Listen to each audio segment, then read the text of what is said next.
तुमच्या शहरामध्ये आहे, आमच्या काँग्रेस पक्षाच्या उमेदवारांसोबत चर्चा करत होतो, त्यांच्यासोबत काही भागामध्ये मी फिरलो। बऱ्यापैकी काँग्रेसचे उमेदवार, काँग्रेसचे पक्षाचं चिन्ह आणि काँग्रेसचा जाहीरनामा हा शेगाव मधल्या घराघरात नागरिकांमध्ये पोहोचलेला आहे। मी शहराध्यक्ष देशमुख साहेबांचं अभिनंदन करतो की तुम्ही मेहनत घेताय प्रचारामध्ये। जुन्या जाणत्या नेतृत्वाचं इथल्या तरुण काँग्रेस कार्यकर्त्यांना मार्गदर्शन आहे। आमचे मार्गदर्शक आदरणीय बुरंगुले साहेब असतील, ज्ञानेश्वरदादा पाटील आहेत, दयाराम भाऊ वानखेडे आहेत, स्वातीताई वाकेकर, उमेदवार आदरणीय प्रकाशजी, अल्पसंख्याकांचे नेते डॉक्टर असलम खान, कैलास बापू देशमुख, किरण बापू देशमुख, हाजी अहमद भाई, शैलेंद्रदादा पाटील, शिवाजीरावजी बुरंगुले, जयंत कुमार खेळकर, सोशल मीडियावर मला कधी न भेटता माझ्या सगळ्या पोस्ट शेअर करणारे, व्हिडिओ पाठवणारे आमचे वसंत शर्माजी, उपस्थित सर्व पत्रकार आणि या नगर परिषद निवडणुकीसाठी उपस्थित निवडणूक लढत असलेले व्यासपीठावरील सर्व उमेदवार, काँग्रेस पक्षाच्या वतीनं, काँग्रेस नेतृत्वाच्या वतीनं माझे नेते, मार्गदर्शक, माझे मोठे भाऊ आदरणीय हर्षवर्धन सपकाळ यांच्या वतीनं, शेगाव काँग्रेसच्या वतीनं मी तुमच्याकडे एक मागणं मागण्यासाठी आलो, एक दान मागण्यासाठी आलो। नगरपालिकांच्या निवडणुका मागच्या 3-4 वर्षापासून भारतीय जनता पक्षाच्या सरकारनं घेतल्या नव्हत्या। जिथल्या आमदारांना, इथल्या मंत्र्यांना, मुख्यमंत्र्यांना, सचिवांना, अधिकाऱ्यांना, सीईओला भ्रष्टाचार करता यावा म्हणून नगराध्यक्ष लोकांमधून निवडून येऊ द्यायचा नाही, तुमच्या माझ्यापैकी सदस्य नगरपालिकेमध्ये येऊ द्यायचे नाहीत, असं मोठं षडयंत्र एक महायुती सरकारनं महाराष्ट्रामध्ये राबवलं होतं। सुप्रीम कोर्टाला दखल घ्यावी लागली आणि निवडणुकांचा आदेश द्यावा लागला, म्हणून ही लोक निवडणुका घेत आहेत। अजूनही निवडणुकीमध्ये खोडा घालण्याचं काम भारतीय जनता पक्षाकडून राज्यभर होत आहे। 3 गोष्टींचा उहापोह मला तुमच्या समोर करायचा। आम्ही ज्यावेळेस एखाद्या शहरामध्ये प्रचाराला जातो त्यावेळेस तिथली माहिती प्रशासकीय अधिकाऱ्यांकडून, पोलिसांमध्ये असलेल्या आमच्या मित्रांकडून, पत्रकार बांधवांकडून, आमच्या पक्षाच्या नेत्यांकडून, विद्यार्थ्यांकडून आम्ही माहिती घेत असतो। मागच्या 3 दिवसापासून शेगाव मधल्या विकास कामांची, नगर परिषदेच्या कामाची माहिती मी घेत होतो। 250 ते 300 कोटी रुपयाचं वार्षिक बजेट तुमच्या नगरपालिकेचं आहे। प्रशासक 3.5-4 वर्ष, त्याच्या अगोदर पूर्ण भाजपाची 5 वर्ष सत्ता, असं 7-8 वर्ष भाजपाची सत्ता इथं आहे। या नगरीचे आमदार 4थी-5वी टर्म त्यांचे आमदार म्हणून आहेत। शेगावकरांनी ज्यावेळेस निवडणुकीमध्ये प्रश्न विचारला, तुम्ही नक्की काय केलं सत्तेचं, तर तुम्ही तुमच्या बगल बच्च्यांना शक्ती दिली, ताकद दिली, अवैध धंदे काढायला लावले, सरकारी अधिकाऱ्यांना भ्रष्टाचार करायला लावला, तुम्ही पैसे खाल्ले। या शेगाव नगरीमधल्या कचरा उचलायचं कॉन्ट्रॅक्ट तुमच्या चेल्या चपाट्यांना दिलं। रस्त्याची कामं तुम्ही बोगस केली, जी कामं झालीच नाही त्याची बिलं उचलली। मागच्या 8-9 वर्षाचा एका वर्षाला 250-300 कोटी रुपये धरले। 8-9 वर्षाचे जितके पैसे होतात त्या पैशाच्या 28 ते 30% पर्सेंटेज तुमच्या इथल्या सत्ताधाऱ्यांनी खाल्लं। प्रशासकीय अधिकारी आम्हाला माहिती देतात। 18% जीएसटी भरतो आपण एखादी वस्तू विकत घेतल्यानंतर। 18% जीएसटी जसा भरला जातो तसं 30% सरकारी कामामध्ये हप्ता सत्ताधाऱ्यांच्या घरी गेल्याशिवाय, नगरपालिकेच्या अधिकाऱ्यांच्या टेबलावर पैसे वसूल करणारी लोक इथं सत्तेत बसली होती। सीईओला हाताशी धरून आपल्या तिजोऱ्या भरण्याचं काम शेगाव मधल्या भारतीय जनता पक्षाच्या नेतृत्वानं केलं आणि आता तोच पैसा शेगाव मधलं मतदान विकत घेण्यासाठी बाहेर काढल्या जाण्याचं प्लॅनिंग आमच्यापर्यंत आलंय। निवडणूक आयोगाच्या अधिकाऱ्यांना माझी विनंती आहे, इथल्या पोलीस प्रशासनाला माझी विनंती आहे की निवडणुका या निपक्षपातीपणे झाल्या पाहिजेत। तुम्ही जर काँग्रेस कार्यकर्त्यांना, काँग्रेस उमेदवारांना, काँग्रेसच्या मतदारांना जर धमकावणार असाल तर याद राखा गाठ काँग्रेस पक्षाशी आहे. इंग्रजांना 150 वर्ष या देशावर राज्य करणाऱ्या इंग्रजांना न घाबरलेले आम्ही लोक आहोत. इंग्रजांच्या पार्श्वभागावर लाथ घालून त्यांना आम्ही हकललेला आहे. तुम्हाला हकलायला वेळ लागणार नाही. सत्तेची मस्ती पोलिसांनी दाखवू नये. तुम्ही भारतीय जनता पक्षाला बांधील नाहीत, तुम्ही संविधानाला बांधील आहात. निवडणूक अधिकाऱ्यांना माझी विनंती आहे, इथं जर पैसे वाटण्याचा, धमकावण्याचा, मतं विकत घेण्याचा प्रयत्न होत असेल तर याद राखा काँग्रेस पक्षाच्या कार्यकर्त्यांसोबत तुमची गाठ आहे. बाजूला खामगाव मध्ये सभा येऊन आलो मी, इथे सभा घेतोय. पत्रकार बांधवांकडून मला कळालं की इथे मतदानाचा रेट फिक्स होतोय. अजून तर 3-4 दिवस जायचे. 2000-2500 एका मताला इथपर्यंत पैसे बाहेर काढायची यांची तयारी आहे. व्यासपीठावर बसलेली सिनियर मंडळी आहेत, तिथं ऐकणारी सिनियर मंडळी आहेत. कितीतरी निवडणुका आम्ही बघितल्या, पण कुठल्याही निवडणुकीमध्ये मतदानाच्या आदल्या रात्री 10 वाजेपर्यंत प्रचाराची परवानगी निवडणूक आयोगाने कधीच कुणाला दिली नव्हती. शिंदे यांच्या दबावाला बळी पडून महाराष्ट्रामधल्या निवडणुकीच्या प्रचाराची तारीख वाढवली. मतदानाच्या आदल्या दिवशी 10 वाजेपर्यंत प्रचार करण्याची परवानगी देण्याचे बेपर्वाई आणि हुकुमशाही निवडणूक आयोगाने सत्ताधाऱ्यांनी या महाराष्ट्रामध्ये केली. निवडणुकीच्या प्रचाराला परवानगी देण्याचा कृतज्ञपणा हुकुमशाही नरेंद्र मोदी साहेबांच्या हातात असलेल्या निवडणूक आयोगाने महाराष्ट्रात केली. यांना यांचे पैसे पोचवायचे, लाच घेण्यासाठी, भ्रष्टाचार केलेला पैसा मतं विकत घेण्यासाठी, मतदारसंघामध्ये पोचवायसाठी यांना अडचणी येतात.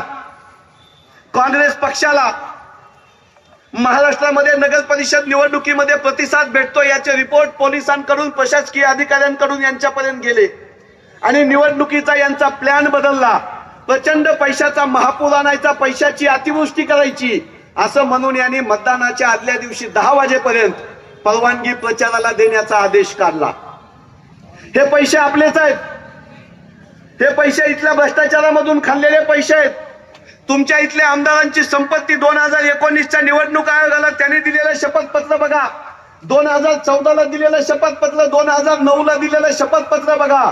हजार कोटींनी यांची संपत्ती ही शेगाव मधल्या रस्त्याच्या, नाल्याच्या, पाण्याच्या, शासकीय कामातल्या भ्रष्टाचारातून आलेली संपत्ती आता निवडणुकीमध्ये तुमचं माझं मत विकत घेण्यासाठी वापरायचं यांचं प्लॅनिंग आहे. शेगाव ही संतांची नगरी आहे. शेगाव ही स्वाभिमानाची नगरी आहे. बुलढाणा जिल्हा स्वाभिमानी बाळासाहेब जिजाऊंच्या नावाने ओळखला जातो. या बुलढाणा जिल्ह्यामधून भारतीय जनता पक्षाच्या सत्तेला सुरुंग लागण्याची सुरुवात या नगरपालिका निवडणुकांमधून होणार आहे.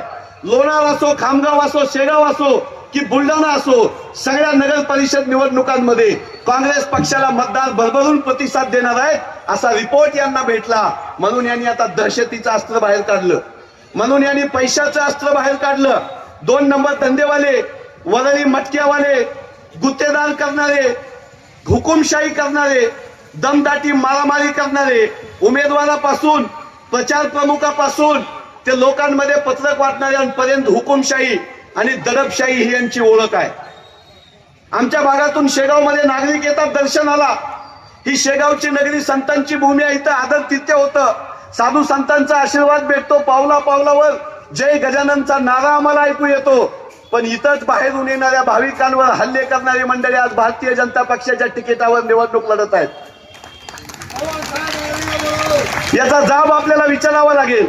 भारतीय जनता पक्षाने जसं महाराष्ट्रामधली संस्कृती नासवली, अजित पवार, एकनाथ शिंदे यांनी जसं राजकीय संस्कृती नासवली, तशीच या शेगाव मधली, संत नगरी मधली संस्कृती नासवायचं पाप भारतीय जनता पक्षाच्या आशीर्वादानं, भारतीय जनता पक्षाच्या नेत्याच्या माध्यमातून इथं होत आहे.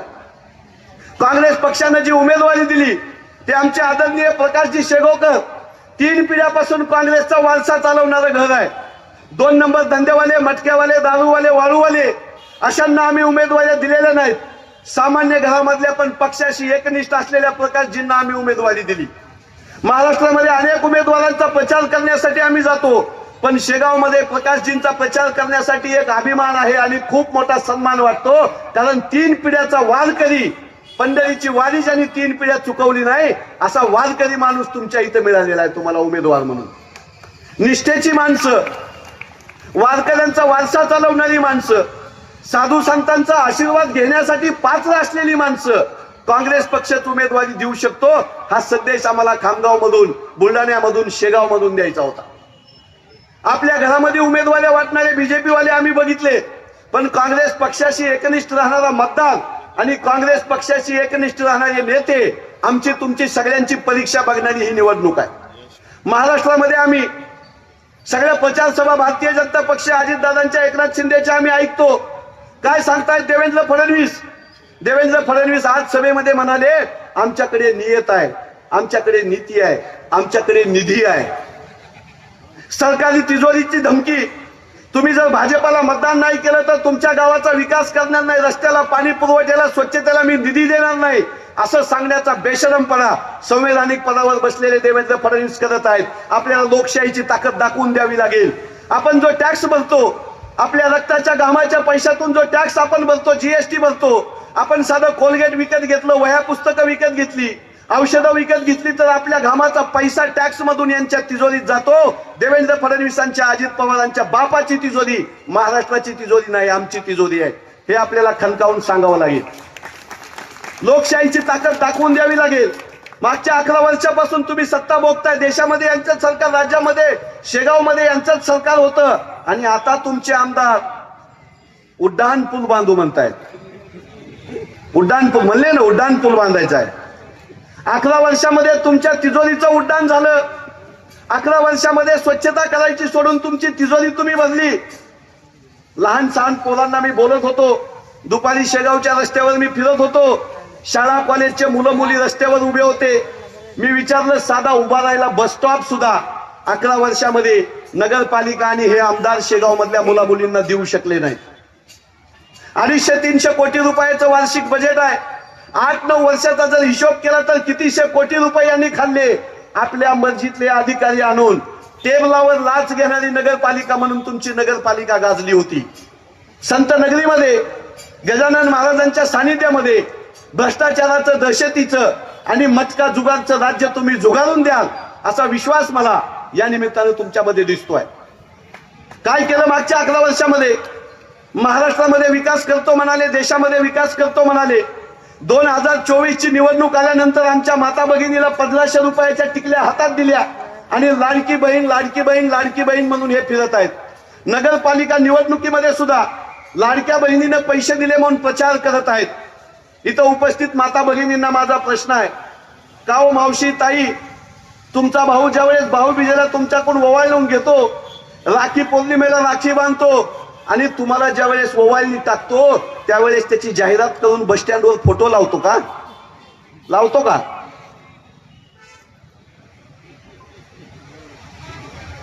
मतं विकत घेण्यासाठी सरकारी तिजोरी वापरताय. 2024च्या निवडणुकीमध्ये माता भगिनीची मतं पाहिजे म्हणून 1500 रुपये दिले. ते 1500 रुपये देत असताना केवायसी मागितली होती का? आधार कार्ड मागितलं होतं का? वडिलाचं, नवऱ्याचं आधार कार्ड आणून लाईनला उभा राहा म्हणले होते का? नव्हते म्हणले. आता तुमची गरज संपली. असा भाऊ भामटा सक्का भाऊ आपला नसतो. आयुष्यभर एकनिष्ठ राहणारा, आयुष्यभर बहिणीची भावाचं नातं मानणारा माणूस पेपरमध्ये जाहिरात छापत नाही आणि निवडणुकीमध्ये विकास कामं करायची सोडून बहीण भावाचं खोटं नातं सांगून. बरं, त्यांच्यात ठरवणं झालं. देवेंद्र फडणवीस बी स्वतःला भाऊ लावून घ्यायले, अजितदादा बी ते पिवळं जॅकेट घालायलं, गुलाबी जॅकेट घालायलं, एकनाथ शिंदे बी मी भाऊ म्हणतात. अरे, जो सुप्रियाताईचा सख्या चुलत बहिणीचा भाऊ झाला नाही, ती तुमचा माझा भाऊ कसा होईल ताई? जो चुलत्याचा झाला नाही, ती माणसं आपली कशी होतील? याने घराघरात भांडणं लावली, भावाभावात भांडणं लावली, जाती जातीत भांडणं लावली, धर्माधर्मात तर हे रोज भांडणं लावतात. या देशाचा आत्मा हा हिंदू मुस्लिम एकतेचा आहे. या देशाचा आत्मा मराठा असो, ओबीसी असो, आदिवासी असो, धनगर असो, आपण सगळे मिळून राहणारी लोक आहोत. जनगण म्हणताना ज्यावेळेस आमचं राष्ट्रगीत संपायचं, आम्ही शाळेत प्रार्थना म्हणायचो, त्यावेळेस आम्ही काय म्हणायचो? भारत माझा देश आहे, सारे भारतीय माझे बांधव आहेत. आणि आता हे आम्हाला धमकावतात, एकमेकाच्या विरोधात उभा करतात, दंगली करतात, भांडण मारामाऱ्या करायला लावतात, आणि काहीच काम झालं नाही म्हणल्यानंतर पैशाचं, संपत्तीचं नाटक करून आम्हाला मतं विकत घ्यायचा प्रयत्न करतात. हर्षवर्धन दादांना आवडेल नाही आवडेल मला माहित नाही, पण माझी विनंती आहे तुम्हाला, की पैसे घेऊन जर भाजपाची माणसं आली तर पैशाला नाही म्हणायचं नाही. आपलेच पैसे आहेत, तुमच्याच माझ्या लेकराच्या पोटाला चिमटा देऊन आपण जो टॅक्स दिला त्याच्यात भ्रष्टाचार केलेले पैसे आहेत. इनसे नोट तो लेना रे भाई, इनसे नोट तो लेना रे भाई, इनको वोट ना देना रे भाई, इनको वोट ना देना रे भाई. यांना महाराष्ट्रामध्ये आपल्याला दाखवून द्यावं लागेल. लाडक्या बहिणीला आता उभा करतात ना केवायसी करायला, सरकारी नोकरी आहे, टॅक्स भरते, असं तसं. महानगरपालिका नगरपालिकेच्या निवडणुकीत लाडक्या बहिणींना हात जोडून माझी विनंती आहे, काँग्रेस पक्षाचे उमेदवार गल्लीपासून दिल्लीपर्यंत निवडून जाऊ द्या. त्यांच्या सगळ्यांच्या तिजोऱ्या तुमच्या पुढे मोकळ्या होणार आहेत. पुढचा लाडक्या बहिणीचा हप्ता जर 2,500 3,000चा पाहिजे असेल तर नगरपालिकेवर काँग्रेसचा झेंडा फडकवा. आम्हाला तुम्ही निवडून दिलं की त्यांचे धाबेदार आणतात आणि तुमच्याकडे पैशाच्या थैल्याच्या थैल्या ते मोकळ्या केल्याशिवाय राहणार नाही. माझी विनंती आहे. आता मला आमचे पाटील काका ज्ञानेश्वर दादा सांगत होते की तो कोण शिवसेनेचा गुलाबराव पाटील म्हणून एक आमदार आहे, तो काय म्हणाला, मतदाना दिवशी घराच्या बाहेर झोपा, लक्ष्मी येणार आहे. अरे तू आमदार आहे, संविधानाची शपथ घेऊन तू आमदार झाला. लोकांनी मतदान केलं पाहिजे म्हणून डॉक्टर बाबासाहेब आंबेडकरांच्या संविधानानं आपल्याला अधिकार दिला. या देशात लोकशाही नव्हती, मनगटशाही होती, झुंडशाही होती. तुमच्या माझ्या सगळ्या लोकांना मताचा अधिकार भेटला. आमदार असो, खासदार असो, मुख्यमंत्री, पंतप्रधान निवडणुकीमध्ये तुमच्या माझ्या पाया पडत येतो. ही आपल्या मताची ताकद आहे. ते दान करायचं, ते विकायचं नाही. गुलाबराव म्हणतो लक्ष्मी येणार आहे. आमच्या घरात लक्ष्मी आली नाही बाबा. तुझ्या घरामध्ये तू पानटपरीवाला होता, तिथपासून तर तू कोट्यावधीचा मालक झाला आणि संविधानाच्या विरोधात बोलायला लागला, आमची मतं विकत घ्यायचं बोलायला लागला. या देशामधल्या सामान्य माणसाच्या मताची किंमत करेल एवढा पैसा भाजपाच्या 7 पिढ्याकडे येणार नाही, तुमच्या आमदाराकडे तर येणारच नाही. त्यामुळं मतं विकत घेताना, मतं विकत देताना तुम्हाला लोकशाहीची शपथ आहे. ही लोकशाही आणण्यासाठी लोकांनी लाट्या काट्या खाल्लेल्या आहेत. ज्यावेळेस इथं स्वातंत्र्याचं आंदोलन चालू होतं त्यावेळेस भारतीय जनता पक्षाची मंडळी इथं नव्हती, ती आपल्या विरोधात होती, इंग्रजांच्या सोबत होती. आणि त्यांची लोक आज आम्हाला देशभक्ती सांगतात, त्यांची लोक आम्हाला राष्ट्रभक्ती सांगतात, त्यांची लोक आम्हाला लोकशाही सांगतात. तुम्ही काँग्रेसच्या लोकांवर आरोप केले, अशोक चव्हाण भ्रष्टाचारी आहे म्हणाले, छगन भुजबळ भ्रष्टाचारी आहे, विजयकुमार गावित भ्रष्टाचारी आहे, सुनील तटकरे भ्ष्टाचारी आहे म्हणाले, नारायण राणे भ्रष्टाचारी आहे म्हणाले, प्रफुल्ल पटेल भ्रष्टाचारी आहे म्हणाले. आणि आज सगळे चोर जर कुठं गोळा झाले असतील तर ते भारतीय जनता पक्षात गोळा झाले. भारतीय जनता पक्ष गब्बर सिंगची टोळी झाली आणि गब्बर सिंग म्हणजे नागपूरचे देवेंद्र फडणवीस. मी शेवट करतो दादा 5 मिनिटांमध्ये. देवेंद्र फडणवीस परवा म्हणाले मी हर्षवर्धन सपकाळांना ओळखत नाही. कसे काय ओळखाल तुम्ही? हर्षवर्धन सपकाळांनी कुठं आदर्श घोटाळा केलाय? हर्षवर्धन सपकाळांनी कुठं आमच्या महाराष्ट्र सदनमध्ये पैसे काढलेत? नारायण राणे सारखं हर्षवर्धन दादांनी आमच्या परदेशात पैसे पाठवलेले नाहीत. प्रफुल्ल पटेलांसारखं विमान वाहतूक मंत्री असताना भ्रष्टाचार केलेला नाही, म्हणून तुम्हाला ओळख नाही. तुमची ओळख कोणाची आहे आता? तुम्ही कोणाचे लाडके भाऊ आहात? तुम्ही त्या नवनीत राणा नौटंकी तिचे लाडके भाऊ आहात. माझ्या खानदानी, माझ्या सुसंस्कृत बहिणीचे तुम्ही लाडके भाऊ नाही आहात. भारतीय जनता पक्ष एकेकाळी सुसंस्कृत राजकारण सांगायचा, भ्रष्टाचार मुक्त करू म्हणायचा. राष्ट्रीय स्वयंसेवक संघाची लोक जुनी असतील त्यांना माझी विनंती आहे, नितेश राणेसाठी तुम्ही मतं मागणार का? या कुठे संजय कुठे यांच्यासाठी तुम्ही मतं मागणार का? तुम्ही अशोक चव्हाणांसाठी मतं मागणार का? तुमच्यामधला अंतरात्मा जागा करा. स्वच्छ चारित्र्याची, निष्ठावान असलेली, अहिंसक असलेली आणि सत्तेला नजर भिडवणारी आणि नागरिकांच्या विकासावरच राजकारण करणाऱ्या काँग्रेसच्या उमेदवाराला तुम्ही विजयी करावं अशी मी विनंती करतो. आमचे प्रदेश अध्यक्ष. या बातमीचा व्हिडिओ तुम्हाला आवडला असल्यास व्हिडिओला लाईक करा, शेअर करा आणि महाराष्ट्र न्यूज 1 या न्यूज चॅनलला सबस्क्राईब करा. धन्यवाद.